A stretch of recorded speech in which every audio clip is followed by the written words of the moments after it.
Fire play cinema Vamshi Krishna ಅವರು ನಿರ್ದೇಶಿಸಿ ನಟಿಸಿರುವಂತಹ cinema. Shivraj Kumar ಮಗಳಾದ ನಿವೇದಿತಾ ಅವರು ನಿರ್ಮಾಪಕಿ ಆಗಿರುವಂತಹ ಚೊಚ್ಚಲ ಸಿನಿಮಾ ಕೂಡ ಹೌದು. ಮೊದಲಿನಿಂದ ಮಾನಸಿಕ ಆರೋಗ್ಯಕ್ಕೆ ಸಂಬಂಧಿಸಿದ ಸಿನಿಮಾಗಳು ಬರ್ತಾ ಇವೆ, ಆದರೆ ಅವೆಲ್ಲ ಬರೀ ಮಲ್ಟಿಪ್ಲೆಕ್ಸ್ ಮತ್ತು OTTಗೆ ಅಷ್ಟೇ ಸೀಮಿತ ಆಗಿವೆ. ಹೌದು, ಈಗ ಫೈರ್ ಪ್ಲೇ ಚಿತ್ರ ಅದೇ ಥರ ಆಯ್ತಾ ಅಥವಾ ಜನರಿಗೆ ರೀಚ್ ಆಯ್ತಾ ಅಂತ ನೋಡ್ಕೊಂಡು ಬರೋಣ ಬನ್ನಿ ಸ್ನೇಹಿತರೆ. ವಿಡಿಯೋ ಇಷ್ಟ ಆದರೆ ಹಾಗೆ ಒಂದು ಲೈಕನ್ನು ಕೊಡಿ. ಹಾಯ್ ಸ್ನೇಹಿತರೆ, welcome to movie mats Kannada. ಇನ್ನು ಫೈರ್ ಪ್ಲೇ ಚಿತ್ರದ ಕಥೆಯ ಬಗ್ಗೆ ಸಂಕ್ಷಿಪ್ತವಾಗಿ ನೋಡೋದಾದರೆ, ಚಿತ್ರದ ನಾಯಕ ಆದಂಥ ವಿಕ್ಕಿ ಬಹಳ ವರ್ಷಗಳ ನಂತರ ಭಾರತಕ್ಕೆ ಬಂದಿರ್ತಾನೆ. ಬಂದ ಸ್ವಲ್ಪ ದಿನದಲ್ಲಿ ಅವನಿಗೆ ಆಕ್ಸಿಡೆಂಟ್ ಉಂಟಾಗಿ 3 ತಿಂಗಳು ಕೋಮಾ ಹೋಗಿರ್ತಾನೆ. ನಂತರ ಕೋಮಾದಿಂದ ಹೊರಗೆ ಬಂದ ಇವನು ಮೆಂಟಲಿ ಅನ್ಸ್ಟೇಬಲ್ ಆಗಿ ಒತ್ತಡಕ್ಕೆ ಸಿಲುಕಿ ಬಿಡ್ತಾನೆ. ರಾತ್ರಿ ನಿದ್ದೆ ಮಾಡೋದಕ್ಕೂ ಆಗ್ತಾ ಇರಲ್ಲ. ಮುಂದೆ ಏನು ಮಾಡ್ತಾನೆ, ಇದಕ್ಕೆ ಪರಿಹಾರ ಸಿಗುತ್ತಾ ಅನ್ನೋದೇ ಚಿತ್ರದ ಮುಖ್ಯ ಕಥೆಯಾಗಿದೆ.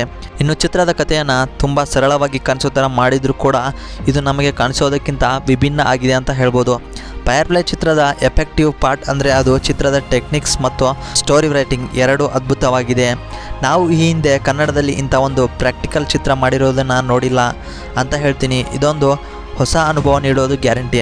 ಡೈರೆಕ್ಟರ್ ಆದಂಥ ವಂಶಿ ಕೃಷ್ಣ ಫೈರ್ ಪ್ಲೇ ಚಿತ್ರದ ಮೂಲಕ ತಮ್ಮ ಸಾಮರ್ಥ್ಯವನ್ನು ತೋರಿಸಿದ್ದಾರೆ ಅಂತ ಹೇಳ್ಬೋದು. ಚಿತ್ರವನ್ನು ಹೇಳಿರೋ ರೀತಿ, ಸ್ಕ್ರೀನ್ ಪ್ಲೇ ನಂಗೆ ಮಾತ್ರ ತುಂಬ ಇಷ್ಟ ಆಯಿತು ಅಂತ ಹೇಳ್ತೀನಿ. ಡೈರೆಕ್ಟರ್ ಅವರು ಹಾಲಿವುಡ್ ಡೈರೆಕ್ಟರ್ ಆದಂಥ ವೆಸ್ ಆ್ಯಂಡರ್ಸನ್ ಮತ್ತು ಅವರ ಮ್ಯೂಸಿಕ್ಗಳಿಂದ ಪ್ರಭಾವಿತರಾಗಿರೋದನ್ನು ಕಾಣ್ಬೋದು.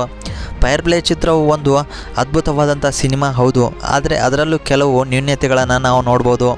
ಇದರಲ್ಲಿರುವ ಕೆಲವು ನೆಗೆಟಿವ್ ಪಾಯಿಂಟ್ಗಳೆಂದರೆ, ಸಿನಿಮಾ 2 ಗಂಟೆ 13 ನಿಮಿಷ ಇದ್ದರೂ ಕೂಡ ಚಿತ್ರವನ್ನು ಸ್ಪಷ್ಟವಾಗಿ ಮತ್ತು ಪೂರ್ಣವಾಗಿ ತೋರಿಸಿಲ್ಲ. ಚಿತ್ರದ ಮೊದಲ ಭಾಗ ಅಪಘಾತ ಕೋಪಗಳಿಂದ ಅದ್ಭುತವಾಗಿ ಕಾಣಿಸಿದರೆ, ಅದೇ ದ್ವಿತೀಯಾರ್ಧ ಪರೀಕ್ಷೆ ಮತ್ತು ಖಿನ್ನತೆಗಳಿಂದ ಎಲ್ಲೋ ಸ್ಲೋ ಆಗಿ ಹೋಗ್ತಿದೆ ಅಂತ ಅನಿಸುತ್ತೆ. ಪ್ರೇಕ್ಷಕರನ್ನು ಅಟ್ರ್ಯಾಕ್ಟ್ ಮಾಡೋದಕ್ಕೆ ಡೈರೆಕ್ಟರ್ ಅವರು ಬೇಡವಾದಂಥ ಕಾಮಿಡಿಗಳನ್ನು ಆ್ಯಡ್ ಮಾಡಿರೋದು ವರ್ಕೌಟ್ ಆಗಿಲ್ಲ, ನಿಜ. ಇನ್ನು ಚಿತ್ರದಲ್ಲಿ ಶಿವರಾಜ್ ಕುಮಾರ್ ಅವರ 5 ನಿಮಿಷಗಳ ಕಾಲ ಮಾಡಿರುವಂಥ ಅತಿಥಿ ಪಾತ್ರ ಮಾತ್ರ ತುಂಬಾ ಚೆನ್ನಾಗಿ ಮೂಡಿಬಂದಿದೆ ಅಂತ ಹೇಳ್ತೀನಿ. ಚಿತ್ರ ಒಂದೊಳ್ಳೆ ಪ್ರಯತ್ನವಾಗಿ ಮತ್ತು ಒಳ್ಳೆಯ ಅನುಭವವನ್ನು ನೀಡೋದು ನಿಜ. ಸೊ ಯಾರಾದರೂ ಮೂವಿ ನೋಡಿಲ್ಲ ಅಂದರೆ ಅಮೆಜಾನ್ ಪ್ರೈಮಲ್ಲಿ ಸ್ಟ್ರೀಮಿಂಗ್ ಆಗ್ತಾಯಿದ್ದು ಹೋಗಿ ವೀಕ್ಷಣೆ ಮಾಡಿ ಅಂತ ಹೇಳ್ತಾ ವಿಡಿಯೋನ ಮುಗಿಸ್ತಾ ಇದ್ದೀನಿ. ಮತ್ತೆ ಮುಂದಿನ ಮೂವಿ ರಿವ್ಯೂನೊಂದಿಗೆ ನಿಮ್ಮ ಮುಂದೆ ಬರ್ತೀನಿ ಸ್ನೇಹಿತರೆ. ಧನ್ಯವಾದಗಳು.